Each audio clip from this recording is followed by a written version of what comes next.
حبايبي الحلوين عاملين ايه؟ اخباركم ايه؟ وحشتوني قوي قوي. بصوا يا جماعه، عايزين نتكلم النهارده على البنيه السعداني اللي هو عامل اثاره للجدل الفتره اللي فاتت دي. طيب دلوقتي عايزين نشوف بقى ايه خلاصه الكلام. البنيه السعداني ما بين الحقيقه والسراب والوهم والافوره. طبعا كل الناس دلوقتي عمالين يقول لك ايه، والصفحات طبعا البيدجات والكلام ده.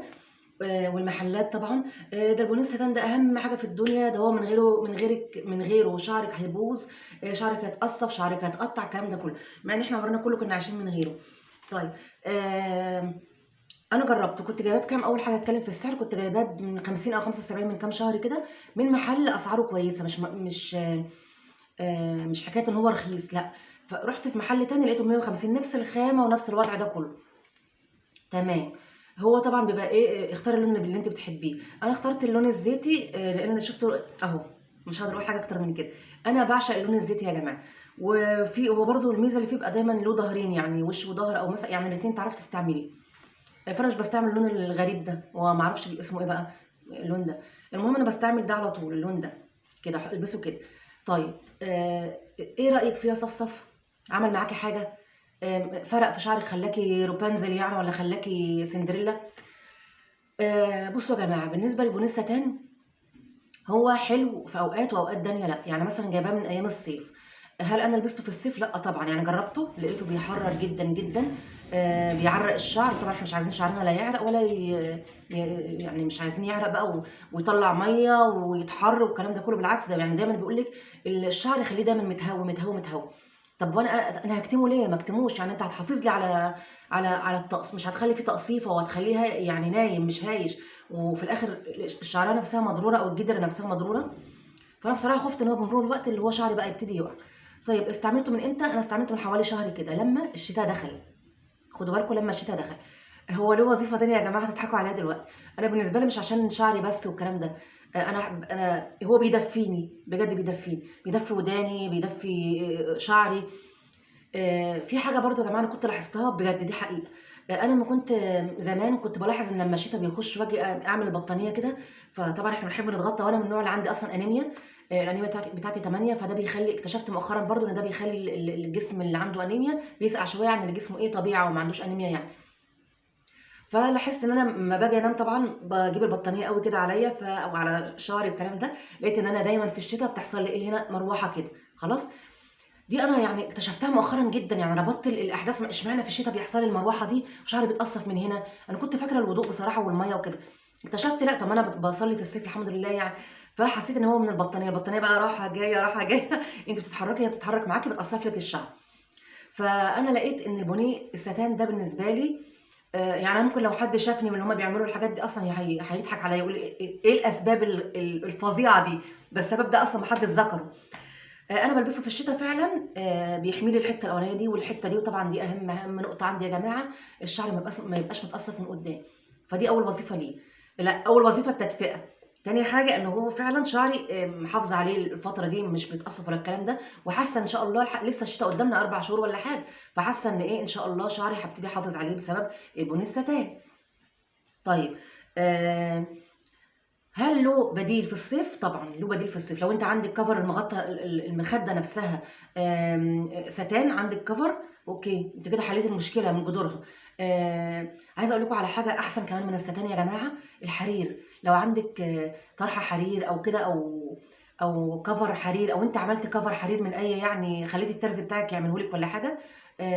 برضه جميل جدًا، جدًا، جدًا. حاسة كمان إن هو أنعم من ده. وأخف. فبالنسبة للشعر هيبقى حنين عليه. طيب. طيب تقييمي ليه إيه؟ تقييمي ليه في الشتا ماشي، 10/10. في الصيف ما فيش يعني 0، لإن أنا مش هاستعمله في الصيف نهائي بصراحة. أنا آخري ممكن أعمل مثلًا حمام زيت والّا حاجة وأحطه، أو حمام كريم. لكن غير كده لأ. طيب أنتِ فايتِك كتير لو أنتِ ما جبتيهوش. لأ مش فايتِك حاجة خالص. يعني هو دلع. في منتجات يا جماعة طلعت حرفيًا للدلع والله. هو حرفيًا دلع. أيوه بيفيدني في الشتا، بس في ليه ألف بديل. لو أنتِ عندِك طرحة اللي هي كريب دي، والله كريب دي أو حرير أو أي حاجة ولبستيها وأنتِ نايمة، هيحافظ لِك على شعرِك. عندِك كيس المخدة حرير أو ستان، هيحافظ لِك على شعرِك. آآ في الآخر خالص هتقولي لي طب اشتريه والّا لأ؟ هو مش غالي يا جماعة. فأنتِ الحاجة اللي مش غالية، يعني أنتِ حاساها دلع وكل حاجة، ومش غالية، اشتريها. في حاجه دلوقتي هكلمكم عليها غاليه جدا ومنتج دلع، وهقول لك ما تشتريهوش ان شاء الله. استنوني بس في الفيديو اللي جاي. فده اشتريه، هتستعمليه في الشتاء، هتحبيه، هتستعمليه وانت عامله حمام كريم او حمام زيت عادي.